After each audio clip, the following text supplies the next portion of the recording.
বন্ধুরা, আজকে আমি বানিয়েছি ডিমের কালিয়া। ডিমের কালিয়া আজকে রেসিপির নাম। দেখুন কত সুন্দর লাগছে না দেখতে, লাল লাল পুরো কষা কষা একদম। এটা রুটি বা গরম ভাত বা পরোটার সঙ্গে আপনারা খেতে পারেন। তো চলুন কিভাবে বানাই আপনাদের দেখাই। নমস্কার বন্ধুরা, আমি উষা চন্দ্র। কেমন আছেন আপনারা সবাই? আশা করছি ভালোই আছেন। তো চলে এসেছি আবার একটা নতুন রেসিপি নিয়ে। আজকের রেসিপির নাম হচ্ছে ডিমের কালিয়া। তো চলুন কিভাবে বানাই আপনাদের দেখাই। এখানে তো প্রথমে নিয়েছি আমি 10টা ডিম নিয়েছি, ধুয়ে নিয়েছি ভালো করে পরিষ্কার করে, কারণ ডিমের মধ্যে অনেক ময়লা থাকে সেই জন্যে। আর একটা বাটির মধ্যে আমি জল নিয়েছি এখানে, যেহেতু ডিমটা সিদ্ধ করতে হবে। এখানে একটা বাটির মধ্যে জল নিয়েছি, জলের মধ্যে আমি ডিমগুলোকে দিয়ে দিলাম। সব এক এক করে ডিমগুলোকে দিয়ে দিলাম এর মধ্যে। দিয়ে এটা আমি গ্যাসের মধ্যে সিদ্ধে বসাবো। আর 1 চামচ নুন দিয়ে দেবো জলের মধ্যে। ডিমটা গ্যাসে সিদ্ধ বসিয়ে দিলাম। এবার আমি এটা একটা ঢাকনা দিয়ে ঢাকা দিয়ে দেবো।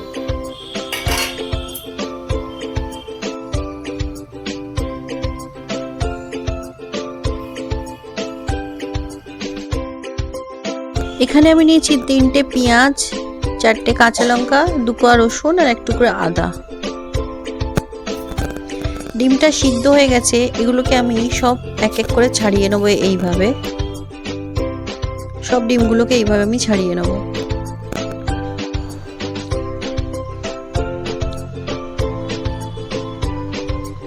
সব ডিমগুলো ছাড়ানো হয়ে গেছে। এবার এটাকে আমি সাইড থেকে এরকম করে মাঝখানে মাঝখানে কেটে দেবো, সাইড দিয়ে একটা ছুরি দিয়ে কেটে দেবো ওগুলোকে। সব ডিমগুলোকে আমি এইভাবে একটা একটা করে কেটে নেব।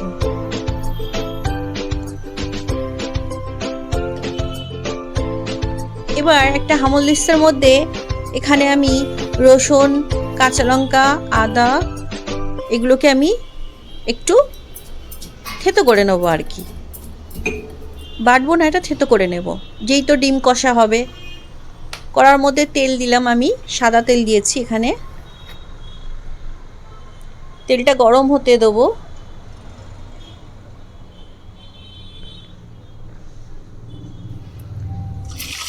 তেলটা গরম হয়ে গেছে, এবার আমি ডিমগুলো এই তেলের মধ্যে দিয়ে দেবো। সব ডিমগুলো দিয়ে আমি ভালো করে ভেজে নেব, লাল করে একদম।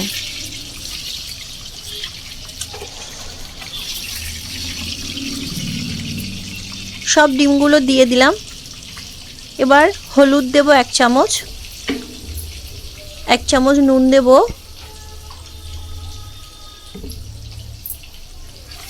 দিয়ে এটাকে ভালো করে নেড়ে দেব।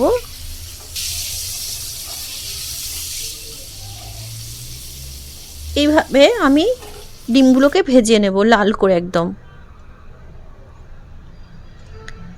ডিমগুলো লাল করে ভাজা হয়ে গেছে, এবার এগুলোকে আমি একটা বাটির মধ্যে তুলে নেব।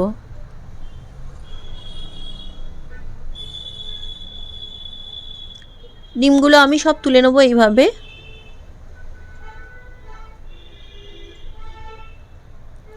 এবার যেই তেলটা থাকবে কড়ার মধ্যে, ওই তেলের মধ্যেই আমি তরকারিটা বানাবো, ডিম কষা।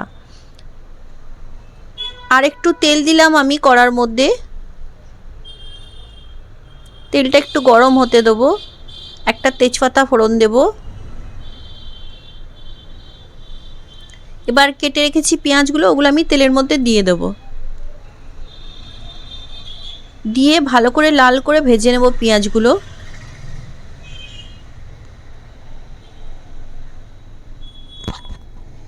এক চামচ নুন দেব। নুনটা দিলে পরে তাড়াতাড়ি পেঁয়াজটা ভাজা হয়ে যাবে, সেই জন্য 1 চামচ নুন দিলাম এর মধ্যে। এইভাবে লাল লাল করে ভেজে নিতে হবে ভালোভাবে।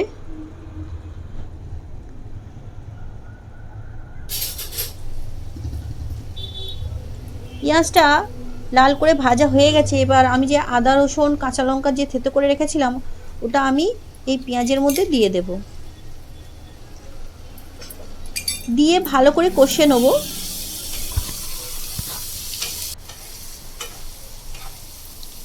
এটাকে ভালোভাবে কষতে হবে যাতে একদম কাঁচা গন্ধটা চলে যায়।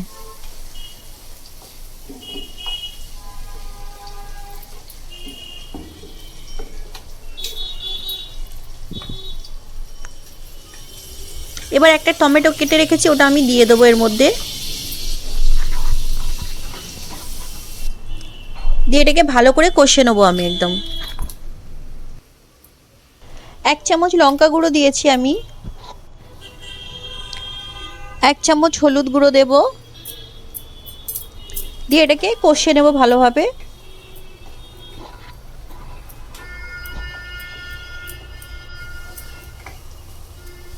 মোটামুটি কষা হয়েই গেছে। 1 চামচ গরম মশলা দেবো এর মধ্যে,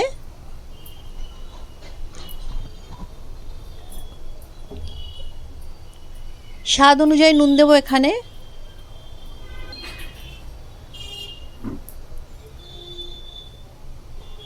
আর সামান্য অল্প একটু চিনি দেব, দিয়ে এটাকে ভালো করে কষিয়ে নেব একটু।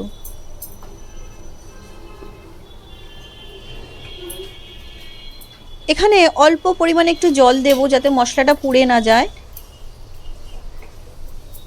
দিয়ে এটাকে ভালোভাবে কষে নিতে হবে যাতে মশলার পুরো কাঁচা গন্ধটা চলে যায়। এবার ডিমগুলো ভেজে রেখেছি আমি এই মশলার মধ্যে দিয়ে দেব, দিয়ে ভালো করে কষে নেব ডিমগুলোকে। এইভাবে আমি ভালোভাবে কষে নেব যাতে মশলাগুলো ডিমের ভেতরে একদম চলে যায়। সামান্য একটু জল দেব, এই জলটা যে আমি ইউজ করছি কিন্তু গরম জল, দিয়ে ডিমটাকে ভালোভাবে নেড়ে দেবো।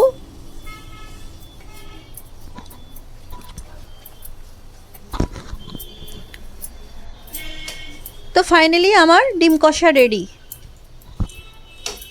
তো বন্ধুরা, এখনও পর্যন্ত যদি আমার চ্যানেলটাকে সাবস্ক্রাইব না করে থাকেন তাহলে অবশ্যই সাবস্ক্রাইব করে নিন, আর যদি আজকের রেসিপিটা ভালো লাগে থাকে তাহলে অবশ্যই একটা লাইক করে দেবেন, আর আপনাদের মতামত আমার সঙ্গে শেয়ার করবেন যে আমার রান্নাটা আপনাদের কেমন লাগে। আর হ্যাঁ বন্ধুরা, বেল আইকনটা প্রেস করতে ভুলবেন না কিন্তু, তাহলে যখনই কোনো আমি নতুন রেসিপি আপলোড করব আপনাদের কাছে নোটিফিকেশান যাবে আর আপনারা দেখতে পাবেন। তো বন্ধুরা, ফাইনালি আমার এখানে রেডি হয়ে গেছে ডিম কষা। ওপর থেকে আমি গার্নিশিং করে দিয়েছি ধনেপাতা দিয়ে। দেখুন কত সুন্দর লাগছে দেখতে। এটা গরম ভাত বা রুটির সঙ্গে বা পরোটার সঙ্গে আপনারা খাবেন বানিয়ে, আর অবশ্যই কেমন হয়েছে আমাকে কমেন্ট করে জানাবেন। তাহলে আজকের মতন আসি, নমস্কার।